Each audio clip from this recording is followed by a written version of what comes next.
At the heart of Paris sits one of the most instantly recognisable and iconic architectural structures on the planet.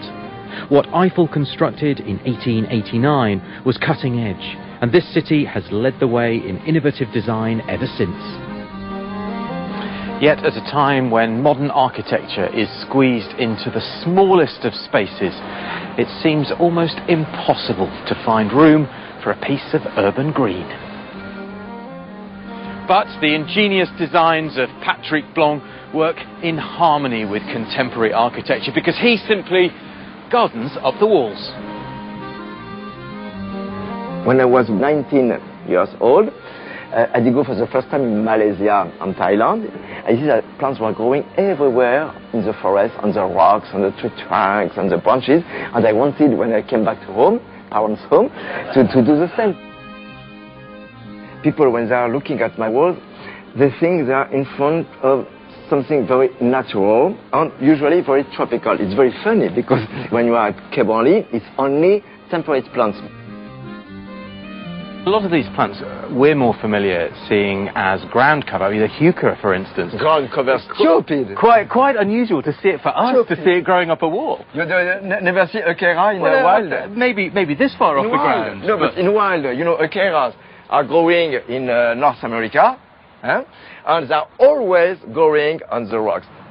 Not all of these plants are shade-loving plants. You blend the shade-loving and the more moisture-loving with some which are really quite drought-tolerant and even drought-loving. Of course, I put at the bottom of the wall all the shade and moisture-loving plants. At the top of the vegetable walls, of course, I put plants which like much more light, which can withstand more difference in temperature between winter and summer, between night and day. Are there any plants that you wouldn't include in your tapestry? Many plants I never use.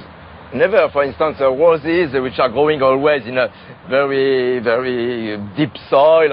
I use only plants which in the wild are growing on the rocks or something similar to the rocks. Surprised to see the wallflower in yes, here. wallflower. Again, we see that as a bedding plant. No, but why you call them why is it called wallflower? Exactly. The wall is composed of a layer of rot-proof felt that provides good capillary action. This is stapled on top of a waterproof layer of PVC, and that in turn is attached to a metal framework. There isn't a bit of soil in sight. Irrigation water is enriched with a high level of nutrients and allowed to run down through the entire wall into a trough where surplus is returned to the top of the wall. How do you go about maintaining them? Quite easy to maintain. They come down exactly in the same way as they could clean the windows. And I tell them, oh, you have to cut this, you have to cut this. And so it's very, very simple, only 2 times a year. The roots of the plants don't cause any structural damage. It's when they have to search for water and food that they cause big problems. But if you give them enough water regularly, they only spread superficially and leave the wall unharmed. The wall progressively has its own way of life, and I'm invited to look at it. So you start the process, but then you allow nature to take over? Yes, yes. Tell me about Biache-Guillaume.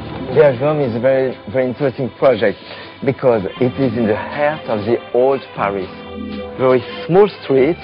Now it's a very fashionable place, but not so much life. And what is important, where you have no plants, no living things except human beings. Of course, I wanted to show that even in the heart of Paris, where nothing seems possible for the life, you can have so many different things. For me, it's a challenge to put plants in places like this. The scale of Patrick's vertical vision exceeds that even of Gustave Eiffel. He has Babylonian plans to clothe an entire skyscraper in Kuala Lumpur. In the 1960s, the great anthropologist Desmond Morris coined the phrase concrete jungle.